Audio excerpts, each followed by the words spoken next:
Hi and welcome to this video. In this video, an awful lot of things get done. Still on engine start, but we're getting very close. But I'm doing a lot of other little bits and pieces, so join me and see what I've been up to. Come on now! Okay, something a little bit different. I'm going to cover the rudder. I've sent down the varnish. Well, I dusted the whole thing because it's been built for some time. Sanded down the varnish to just the surface just down a little bit, make sure there's no hairs of wood or anything sort of sticking up. This was actually done with an oil-based varnish, so you need to leave an oil-based varnish for quite some time before you put the glue on. Normally I'd use a water-based polyurethane. So this has all been prepped up, and it was wiped, sanded, wiped down with a wipe again to make sure there's nothing there. All the little holes between the ribs were made sure that they were clear. They go all the way that go to the outside, so it can the control surface can breathe.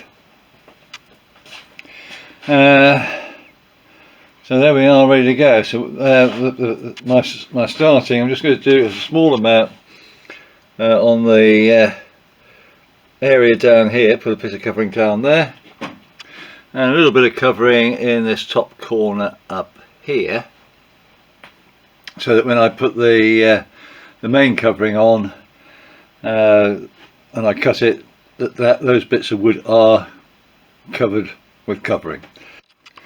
So here's the first side. I've put glue on. I chalked around the framework, and then I've with a little bit of a gap margin, so that I've got glue, so even if I don't quite get it perfectly set up, it's still going to have glue to go onto the glue. So I'm just going to put this to one side now, and then I'm going to put glue on the first side of the frame, and once it's dried, I can crack on and put it all together. The most important thing with this is to try and get it as even as you can and not have any air bubbles in it. And it's apart from that, it's dead easy to use. All water based. Wash out your brushes in water and things. No real smell at all.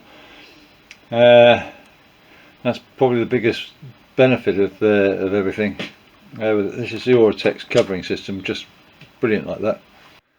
Okay, so the frame has been had the glue applied on the side that goes to the cloth, all the way around and down the edge here. So I'll wrap the Oratex right the way around to this side and trim it off for around the frame here, going round and up to there. Everywhere else it'll just come up to the front face because it's wide enough to keep it held in place. There's the first side done. Got a little bit of creasing up here, so I'll give that a light sand so it doesn't show through too badly. I'll put the second load of covering on the other way, and I'll have to just be very careful to try not to do the same with the other bit because it'll show. As you can sort of see, it goes over halfway down the, well, about halfway down the inside, extra little bit, right the way across here, but it'll only go about halfway across on the next one, going across there. This whole area here has now been covered. That doesn't look too bad at all. Okay, so I've applied tape around the edge, so this is where the other side covering is going to come round to, so I can actually put on the glue going on. So you can sort of see this is gets to be all tensioned up fully. So that's going all the way around. It's the glue line's sort of halfway along on this section, but all the way across here, because of the way the bond area is for the remaining covering. So I'll do that, paint the stuff on, let it dry, and then for the edges here, going around here, I'll use the 2-tape method. So I'll actually put tape on here, going around over the top of the glue, so I can pull the covering over all the way across, and then I can fold it and do the cut line, and it'll be pre-shrunk to the contours that we've got there. It's I've got to say that's the hardest bit for me. It's not the easiest method of doing things when we've got such a compound curve, but hopefully it'll come out okay. We'll find out. Okay, so there's the second row of tape going around the outside there, so that we can peel, so bring the covering over, shrink it, and then we can fold it, take that tape out, fold back and produce a fold line, and then cut hopefully neatly around the edge. Well, there's the rudder in place. The Corsair blue is the least forgiving of the covering, so you can see where I had a little bit of an issue and I had to peel it back and put it back on again. Well, I just didn't quite want to shrink because it's quite a wide seam section I put in this way, but hey ho. The other side, it's all fitted with the Tinnerman washers, and spread the load of the countersinks. Do not put countersink screws into or countersink bolts into a wooden upright like that. You'll split it, so that's over countersunk, so the Tinnerman washers are actually doing the squash on a flat face. If you have the taper going into it, it'll try to split the wood and reduce the strength, so make sure you over countersink it so the Tinnerman washer sits in there without any pressure at all. So that's done, and my T nuts on the other side means that you've got nothing to see on this side. Oh, I forgot to show you the gap seal. I put a firm gap seal in, which I cut in situ, so 45 degrees. It has got a flat section against here, and it's got a sticky back section going against the rudder post, but as you can see, it doesn't impair the rudder motion at all, but seals that gap, so it makes the rudder more efficient. I'll be doing the same to the elevator as well. Okay, I've done a bit of painting. It's not perfect. We had pinholes in the composite, even though I tried my very best to find them all. They showed up, some in the top of this.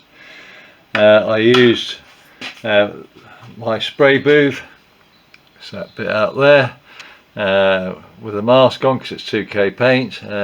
Neighbours warned, very light breeze. So because of that, I've got a slight orange peel effect. It's not perfect by any stretch of the imagination, and I've got the odd inclusion, as they say in the painter's world, in this case bug, which has decided to land and try and crawl its way across. But I've got no more paint.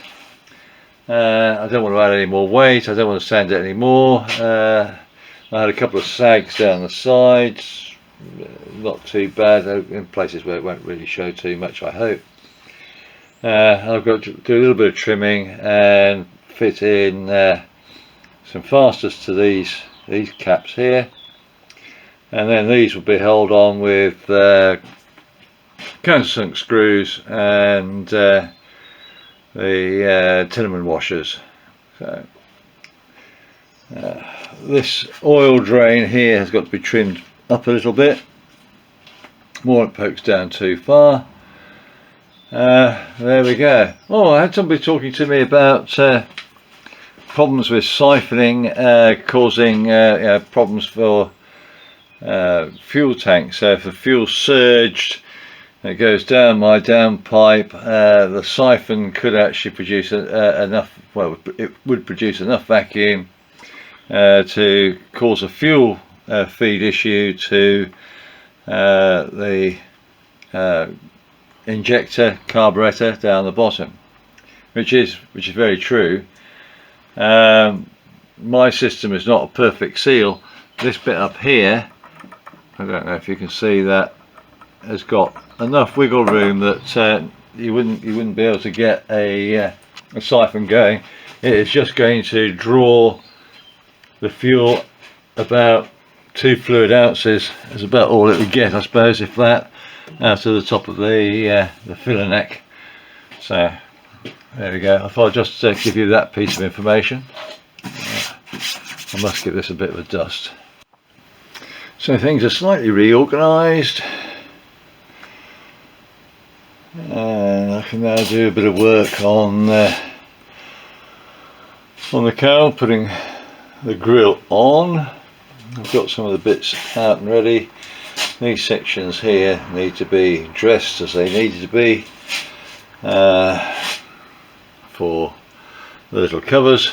Okay, on the covers, I'm using these Southco quarter turn fasteners, and I'm just retaining those with the washer bits. You can get a special tool for putting it on, but I'm just using a straightforward 8mm socket, and if you push it down all the way like that, it seats, and there we have a fastener in. The receptacle that's going into is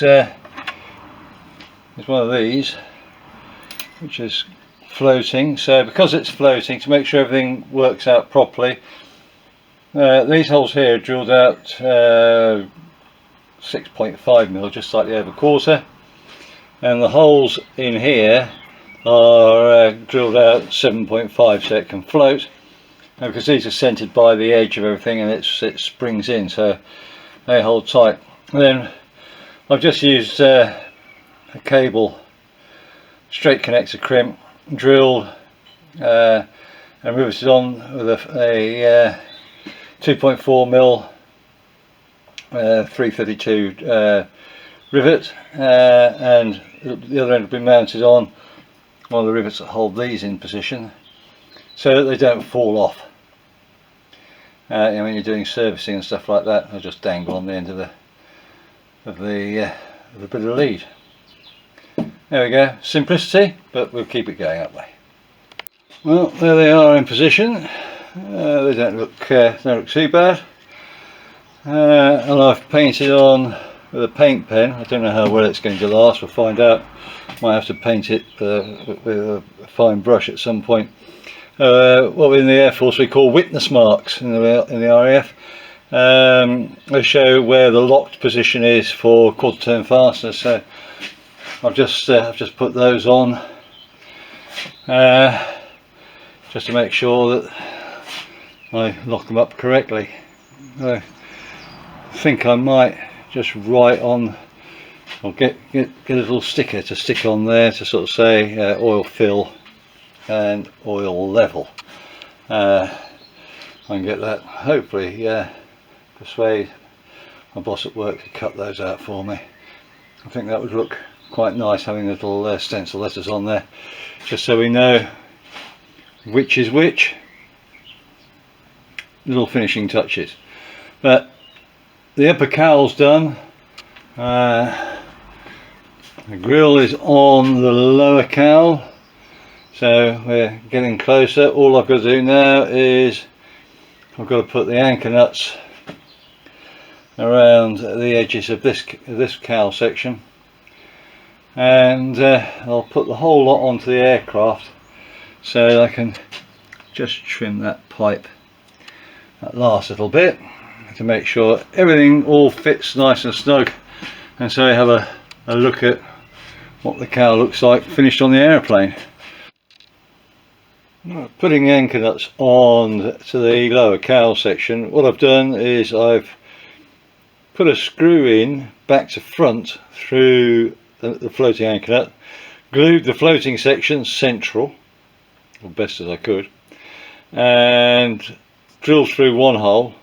I just put a rivet into position to hold it in place, so I can drill the second hole, and I just repeat that all the way around.